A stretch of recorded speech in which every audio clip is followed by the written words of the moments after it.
Trend alert. Trend alert. Trend alert.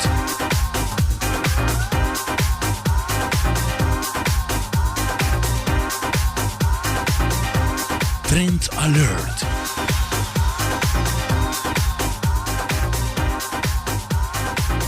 Trend alert com Tessa Peters. Um dos regalos mais grande e mais especial que nós podemos receber tá Fast Internet.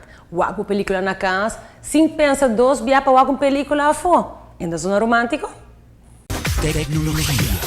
Com 50 anos arriba, Scarlett cobre full a isla com seu serviço de internet, tanto para empresa e residencial.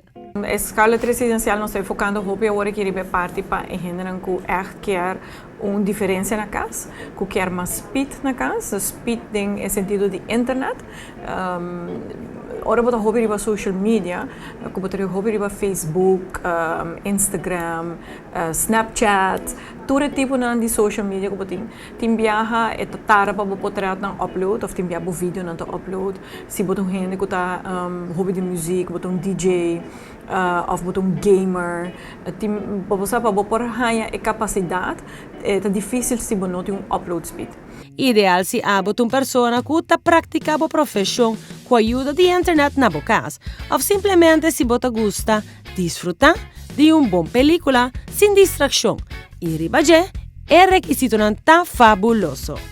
Scarlett está trabalhando com o contrato, nós temos contrato open, nós temos open agreements, nós temos contrato de 1, 2 ou 3 anos. Bota bem na oficina de Scarlett, ou bota chama-nos e nós explicamos o paquete.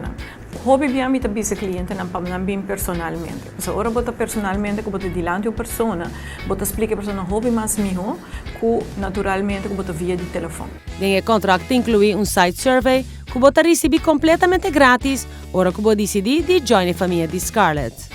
O site survey significa que nós estamos bocas, nós estamos na onda, bota melhor sinal na bocas. E ora site survey, se o site survey está positivo, o contrato está válido. Se o site survey não está positivo, sei que nós está tear up o contrato. Ora nós pegamos que nós passa 30 metros de cabo, nós mostramos via de nós mesmos laptop, que nós técnicos com botin conexão e boa sinal quanto speed está. Se depois de tu resaquinan e para qualquer motivo personal abo decidi que bloquear stop o contrato por meio tempo, essa aqui está possível sem nenhum problema. Pero para Kiko bloquear assim sei, mirando que pronto Scarlett introduz seu serviço mais novo ainda, que está proveído com televisão via conexão de internet de Scarlett.